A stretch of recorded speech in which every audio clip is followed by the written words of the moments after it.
There is no reason why anyone in this country who struggles with mental health issues or illnesses based on having an episode should result in death. Period. And so, I'm sorry, go ahead, Telly. No, I was going to say I so agree. I so agree. There's just no excuse. There's no justification. There's no rationalization. And when these 4 security guards, and I'm using that term lightly because they obviously, saying, what was the formal statement? We're always considering the safety of hotel guests and associates.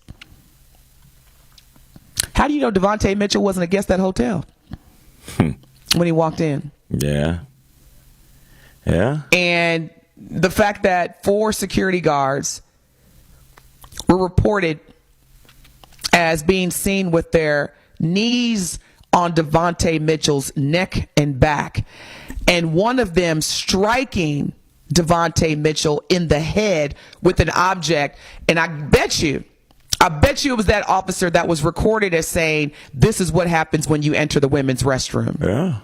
It's taking the law into your own hands. That's, because who are you to say what consequences applies to whatever offense you think that was committed? That statement said a lot to me. It showed the mentality they were at. They weren't concerned about restraining him at that point. They were trying to teach him a lesson, and it clearly went too far, and they should be punished for that. Just the way that you wanted to punish him for going into the ladies' room, it's time for you to be punished for going too far and taking another man's life. And, we had our one of our valued listeners, Dr. Ford, call in last week. And we also had John on Friday, who is a trained de-escalator. We have got to start employing how to de-escalate issues, like a formal program, because the security guards, they're going to say, well, we were doing our job. We were just making sure. And that's not doing your job, especially when it results in the death of a human being. Mm-hmm. This man was 43 years of age. Yeah. 43. And accidental, incidental, on purpose, regardless, that family no longer has Devontae around. And so say what you want and say, oh, I didn't mean to, or I didn't think it'd go that way, or I didn't think that what I was doing would result in him dying, or regardless, it happened, and now you have to face the consequences of your actions. There's just no other way to put it. And 2 of Mr. Mitchell's family members have reached out to me over the weekend. And naturally and rightfully so, they're devastated, Telly.